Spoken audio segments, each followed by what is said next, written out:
uma agência que se chama Oficina do Historiador da cidade de Havana.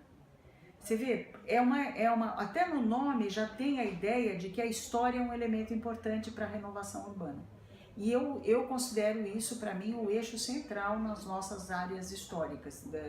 Que nós temos 3 grandes períodos da cidade de São Paulo que você consegue ver marcadamente. Um é o período colonial, outro é o período da industrialização e depois a cidade do concreto mais recente, a cidade moderna, que vai virando essa metrópole de serviços, né? Mas ainda a gente tem uma parte da cidade que ainda é industrial. Então, assim, a gente pensar na história de São Paulo nesse diálogo, é isso que eu acho que tem que ser incorporado numa renovação de um projeto na cidade. Aliás, até tirar partido, porque essas construções antigas, elas são muito bonitas e elas poderiam ser incorporadas nessas estratégias, que eu acho que esses restaurantes estão interessados nisso, de até trazer público em função do caráter histórico dessas áreas. Então acho que é uma mescla que vai num bom caminho isso, mas tem que ter uma estratégia maior, que não seja de descaracterização da área. Né? Eu acho que talvez se eu fosse como estratégia, eu fosse me basear mais nessa visão. Eu posso te dar um outro exemplo de um país desenvolvido, que é da Alemanha. Na cidade de Hamburgo existe todo um projeto de renovação na área portuária, que se chama Hafen City, que é um projeto que você tem pessoas tomando sol na beira do porto, vendo os navios carregando com containers, o porto trabalhando 24 horas, e é uma área de lazer com passeios públicos maravilhosos tal, e com habitação de qualidade, com teatros, com novas atividades na área portuária. Então não é uma questão, e essa estratégia de manutenção das referências históricas está sendo mantida nesse projeto.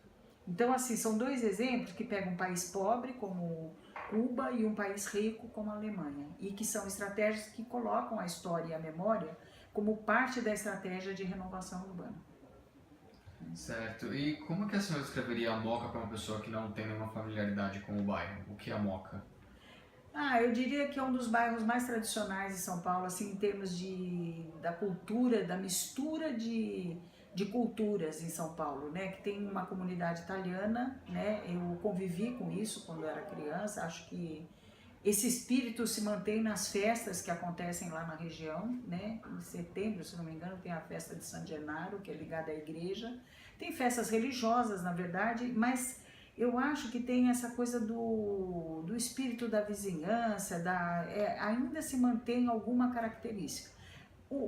Essa questão cultural da vivência do bairro pode se perder na medida que haja uma excessiva verticalização, porque a verticalização torna as pessoas muito anônimas na cidade.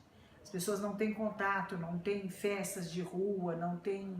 Então isso é um problema, né? Então eu acho que, se eu fosse descrever, eu diria, é o bairro mais italiano de São Paulo, né? Se a gente pensar que a cidade de São Paulo, no início do século XX, falava italiano, né? E a tendência foi essas pessoas indo para Moca, para Vila Mariana e para o Bexiga, onde tem colônias bem significativas de italianos em São Paulo. Mas a Moca, com certeza, além do Brás, desculpa, esqueci do Brás, mas a Moca se manteve como uma área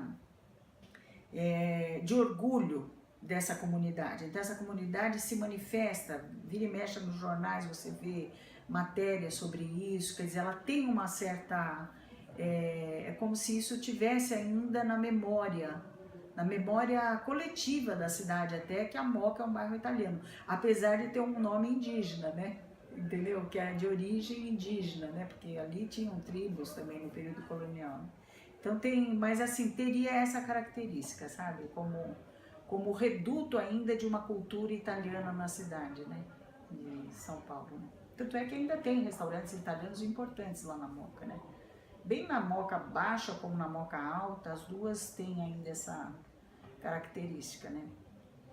Certo. Só para finalizar, professora, tem uma citação sua que eu gostei de sua tese, queria só que a senhora refletisse um pouco sobre isso, me explicasse um pouco. A senhora diz que a história de um lugar não serve como modelo a ser copiado, mas como um código cultural do qual se deve extrair referências para se construir os espaços do futuro.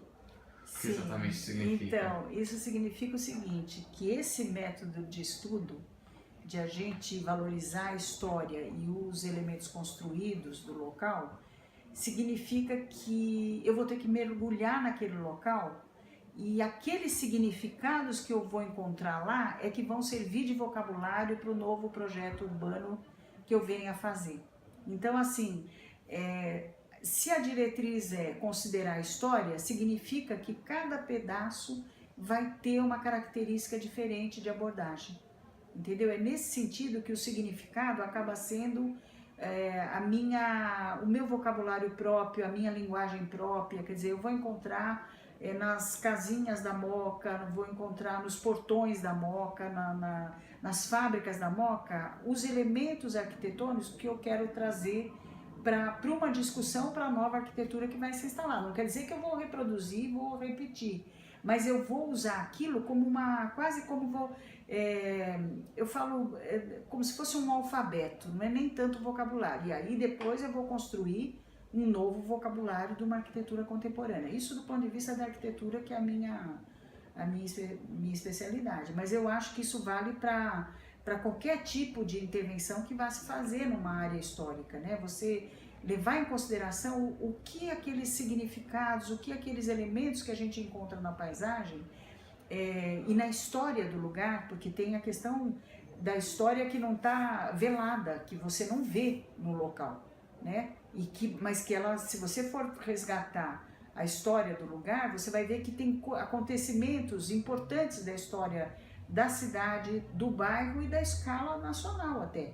Por exemplo, vou te dar um exemplo no caso da Moca, que para mim é o exemplo mais emblemático, que é o fato de que do cortejo que saiu da greve de 17, o cortejo do enterro do único operário que morreu na greve, que morreu na linha do trem, no cruzamento com a Rua da Moca, na porteira da Moca, e esse cortejo saiu dali e foi até o cemitério da Consolação, que teve mais de 100 mil pessoas andando por São Paulo no ano de 17, acompanhando em protesto, né? E isso foi modificar, se for estudar, quem vai estudar sobre a industrialização no Brasil não pode deixar de passar pelos acontecimentos que fazem 100 anos agora da greve de 17. Então isso é um pedaço da Moca, mas que faz parte da escala nacional.